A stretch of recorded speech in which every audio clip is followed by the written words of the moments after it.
मेरे प्यारे कृष्ण भक्तों को मेरा प्यार भरा राधे राधे। आज हम श्रीमद् भागवत के 10वें स्कंद उत्तरार्ध के 56 अध्याय में प्रवेश करेंगे, जिसमें स्मंतक मणि की कथा और जामवंती और सत्यभामा के साथ श्री कृष्ण विवाह का वर्णन किया गया है।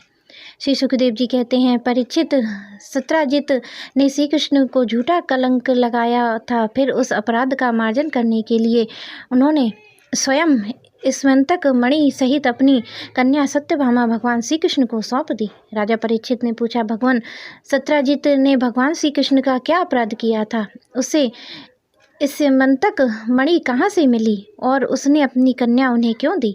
श्री सुखदेव जी ने कहा, परीक्षित, सत्राजित भगवान सूर्य का बहुत बड़ा भक्त था। वे उसकी भक्ति से प्रसन्न होकर उसके बहुत बड़े मित्र बन गए थे। सूर्य भगवान ने ही प्रसन्न होकर बड़े प्रेम से उसे स्मंतक मणि दी थी। सत्राजित उस मणि को गले में धारण कर ऐसा चमकने लगा मानो स्वयं सूर्य हो। परीक्षित, जब सत्राजित द्वारका में आया तब अत्यंत तेजस्विता के कारण लोग उसे पहचान ना सके। दूर से ही उसे देखकर लोगों की आंखें उसके तेज से चौंधिया गईं। लोगों ने समझा कि कदाचित स्वयं भगवान सूर्य आ रहे हैं। उन लोगों ने भगवान के पास आकर उन्हें इस बात की सूचना दी कि उस समय भगवान श्री कृष्ण चौसर खेल रहे थे।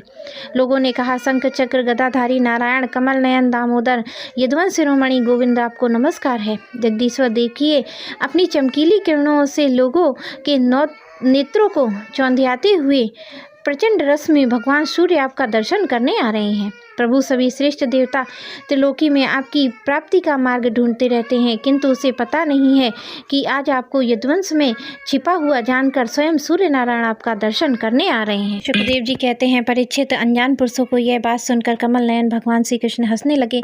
उन्होंने कहा, अरे ये सूर्य देव नहीं, ये तो सत्राजित है जो मणि के कारण इतना चमक रहा है। इसके बाद सत्राजित अपने समृद्ध घर में चला आया और घर पर उसके शुभ आगमन के उपलक्ष्य में मंगल उत्सव मनाया जा रहा था।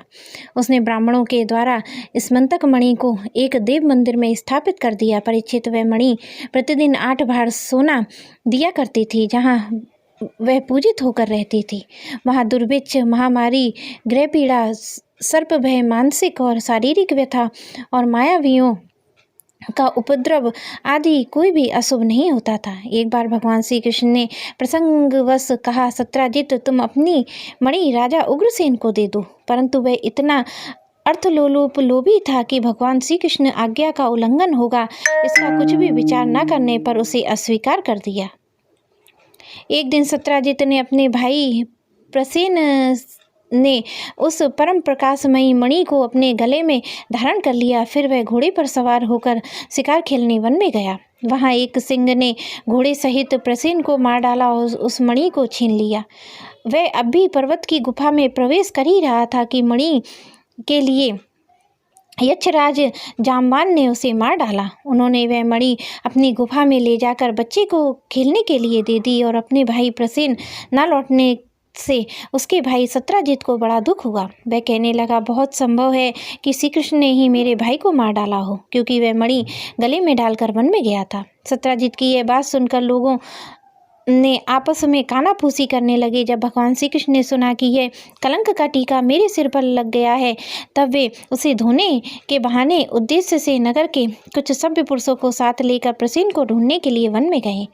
वहाँ खोजते खोजते लोगों ने देखा कि घोर जंगल में सिंह ने प्रसेन और उसके घोड़े को मार डाला है। जब वे लोग सिंह के पैरों का चिन्ह देखते हुए आगे बढ़े, तब उन लोगों ने यह भी देखा कि पर्वत एक रीछ ने सिंह को मार डाला है।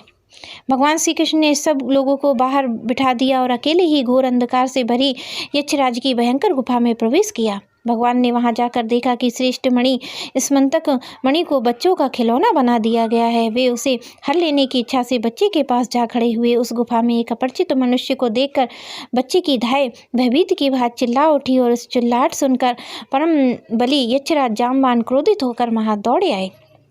परीक्षित, जामवान उस समय कुपित हो रहे थे।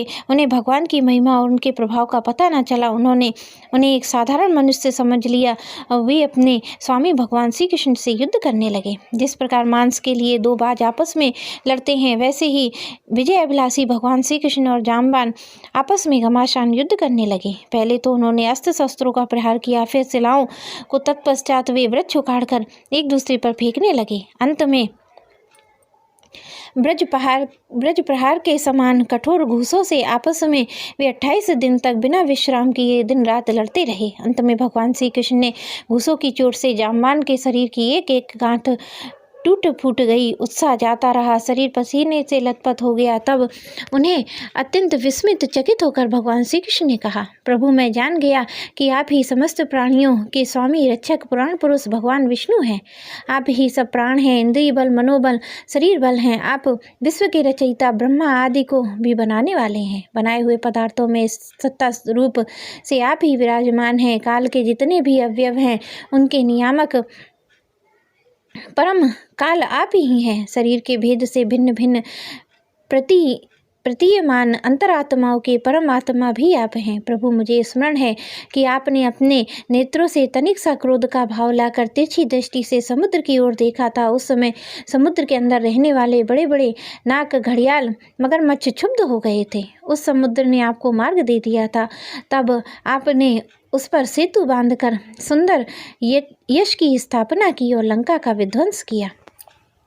आपके बाणों से कट कट कर राक्षसों के सिर पृथ्वी पर लौट रहे थे। अवश्य ही आप वे मेरे राम जी हैं, श्री कृष्ण के रूप में आए हैं। परीक्षित, जब यक्षराज जाम्बान ने भगवान श्री कृष्ण को पहचान लिया तब कमल नयन श्री कृष्ण ने अपने परम कल्याणकारी शीतल कर कमल को उनके सिर पर फेर दिया। फिर अहेतुक की कृपा से भरकर प्रेम गंभीर वाणी में अपने भक्त जाम्बान जी से कहा, यक्षराज, हम मणि के लिए ही तुम्हारी इस गुफा में आए हैं। इस मणि के द्वारा मैं अपने पर लगे हुए झूठे कलंक को मिटाना चाहता हूँ।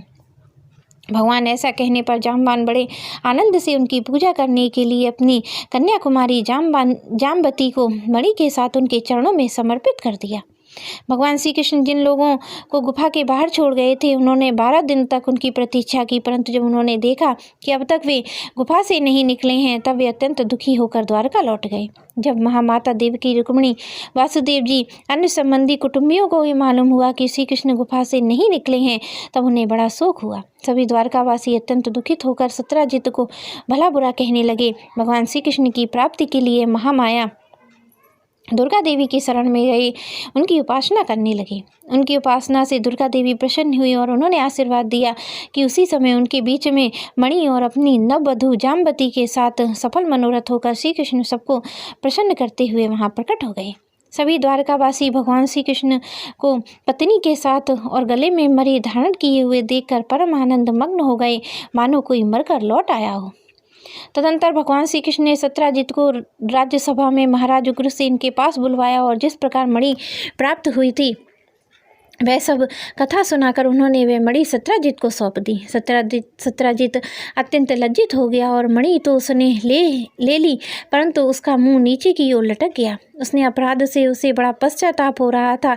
किसी प्रकार वह अपने घर पहुंचा। उसके मन में आंखों के सामने निरंतर अपना अपराध नाचता रहता। बलवान के साथ विरोध करने के कारण वह भयभीत भी हो गया था। अब वह यही सोचता रहता कि मैं अपने अपराध का मार्जन कैसे करूं, मुझ पर भगवान श्री कृष्ण कैसे प्रसन्न हो, मैं ऐसा कौन सा काम करूं जिससे मेरा कल्याण हो और लोग मुझे कोसे नहीं। सचमुच मैं अदूरदर्शी क्षुद्र हूँ। धन के लोभ में मैं बड़ा मूर्खता का काम कर बैठा। अब मैं रमणियों के रत्न के समान अपनी कन्या सत्यभामा और वह स्पंतक मणि दोनों ही श्री कृष्ण को दे दूं। यह उपाय बहुत अच्छा है, इसी से मेरे अपराध का मार्जन हो सकता है और कोई उपाय नहीं है। सत्यजित ने अपनी विवेक बुद्धि से ऐसा निश्चय कर स्वयं ही इसके लिए उद्योग किया और अपनी कन्या और स्पंतक मणि दोनों को ही ले जाकर श्री कृष्ण को अर्पण कर दिया। सत्यभामा शील, स्वभाव, सुंदरता, उदारता आदि गुणों से संपन्न थी। बहुत से लोग चाहते थे कि सत्यभामा हमें मिले। उन लोगों ने उन्हें मांगा भी था, परंतु भगवान श्री कृष्ण ने विधि पूर्वक उनका पारिग्रहण किया। परीक्षित, भगवान श्री कृष्ण ने सत्यजित से कहा, हम स्मंतक मणि न लेंगे। आप सूर्य भगवान के भक्त हैं, इसलिए वह आपके ही पास रहे। हम तो केवल उसके फल के अर्थात उससे निकले हुए सोने के अधिकारी हैं, वही आप हमें दे दिया करें। प्यारे कृष्ण भक्तों को मेरा प्यार भरा राधे राधे।